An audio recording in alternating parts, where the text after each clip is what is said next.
नमस्कार दोस्तों, सारथी क्लासेस के यूट्यूब चैनल में एक बार फिर से आपका स्वागत है।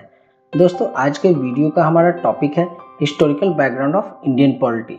जी हाँ दोस्तों, यह हमारे इंडियन पॉलिटी सीरीज का यह पहला वीडियो है जो कि इंडियन पॉलिटी के इंट्रोडक्शन के बाद लाया गया है। इसमें हम आपको भारतीय राज्य व्यवस्था के ऐतिहासिक पृष्ठभूमि के बारे में बताएंगे। तो आइए वीडियो शुरू करते हैं।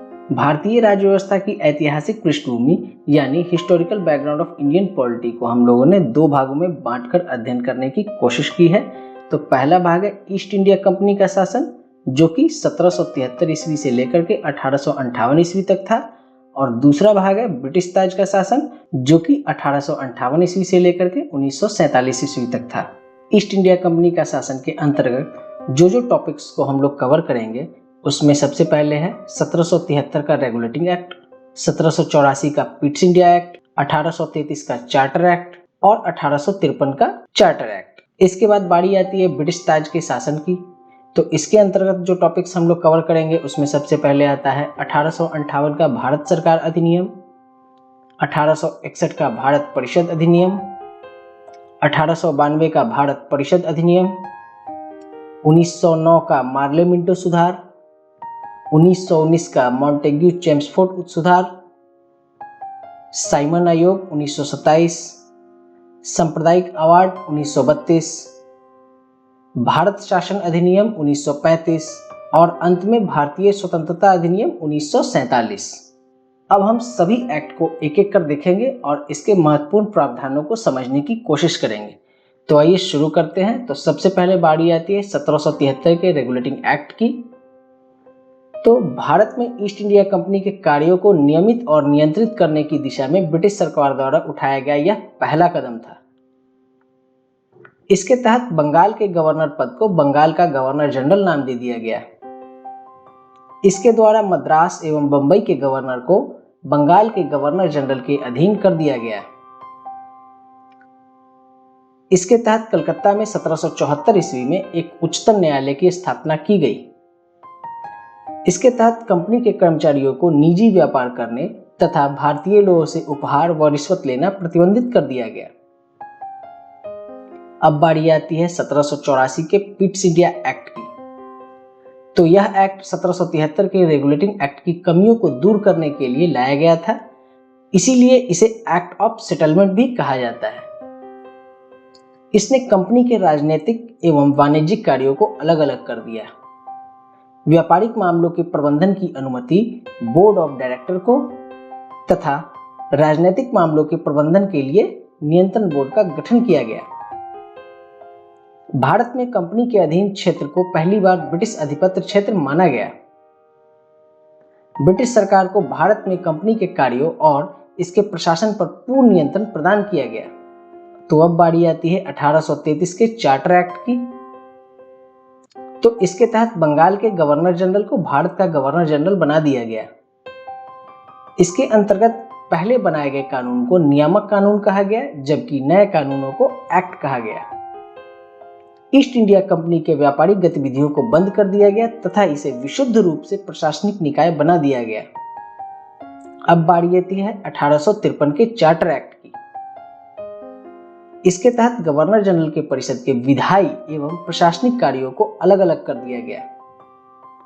गवर्नर जनरल के लिए नई विधान परिषद का गठन किया गया, जिसे भारतीय विधान परिषद कहा गया। इसने संसद की तरह कार्य करना शुरू किया। सिविल सेवकों की भर्ती एवं चयन हेतु खुली प्रतियोगिता व्यवस्था का शुभारंभ किया गया। पहली बार भारतीय विधान परिषद में स्थानीय प्रतिनिधित्व का प्रारंभ हुआ। अब बारी आती है 1858 के भारत शासन अधिनियम की। यह कानून भारत के शासन को अच्छा बनाने वाला अधिनियम के नाम से प्रसिद्ध हुआ था। ईस्ट इंडिया कंपनी को समाप्त कर दिया गया तथा भारत का शासन सीधे महारानी विक्टोरिया के अधीन चला गया। इसके तहत गवर्नर जनरल का पद नाम बदलकर भारत का वायसराय कर दिया गया। नियंत्रण बोर्ड एवं निदेशक मंडल को समाप्त कर भारत के शासन की द्वैत प्रणाली को समाप्त कर दिया गया। एक नए पद भारत के राज्य सचिव का सृजन किया गया। यह ब्रिटिश कैबिनेट का सदस्य था, इसीलिए संसद के प्रति उत्तरदायी था। भारत का सचिव की सहायता के लिए 15 सदस्यीय परिषद का गठन किया गया।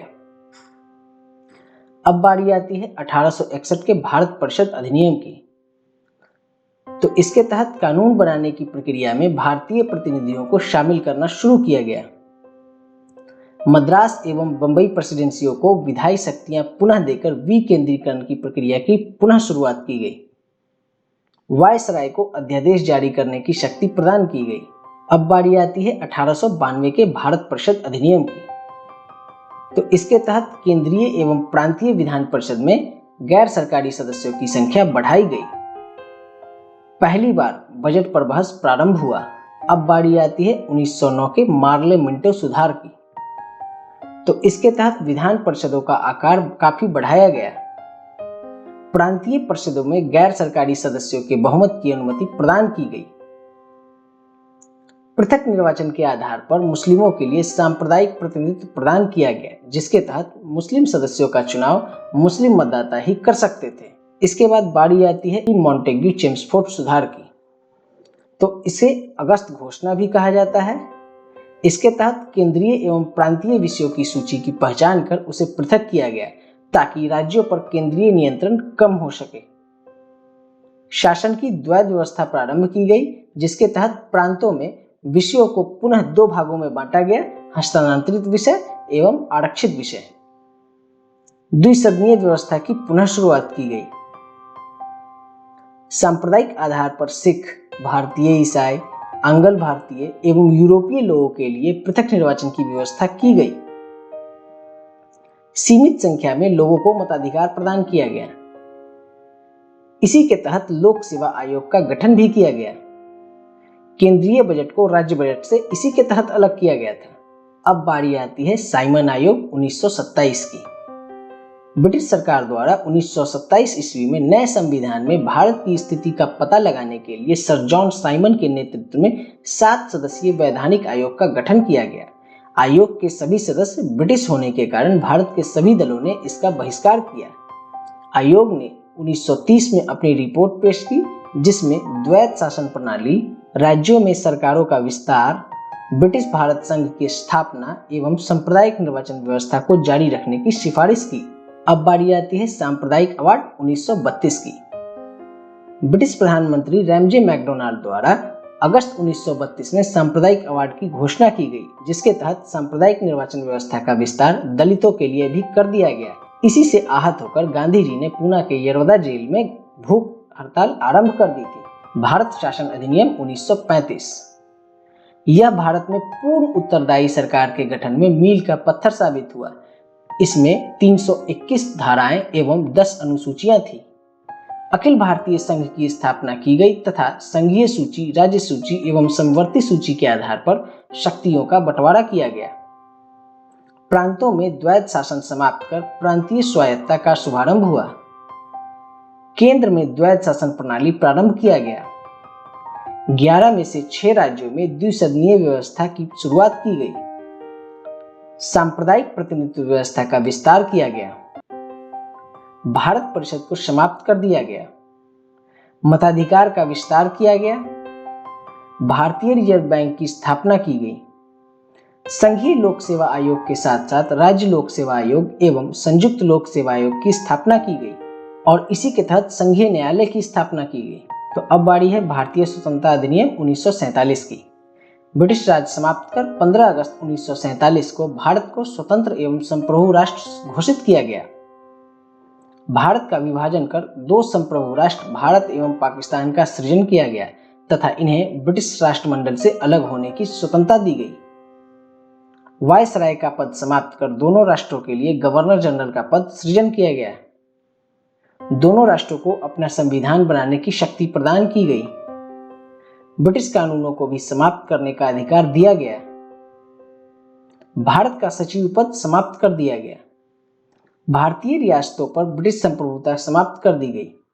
भारतीय रियासतों को यह स्वतंत्रता दी गई कि वह चाहे तो दोनों डोमिनियन राष्ट्रों में से किसी के साथ मिल जाए या स्वतंत्र रहे। शाही उपाधि से भारत का सम्राट शब्द समाप्त कर दिया गया। तो दोस्तों वीडियो कैसा लगा जरूर बताइएगा। अगर अच्छा लगा हो तो लाइक करिएगा और अगर आप इंडियन पॉलिटी सीरीज के सभी वीडियोस देखना चाहते हैं तो हमारे चैनल को सब्सक्राइब कर बेल आइकन जरूर दबा लीजिएगा। धन्यवाद।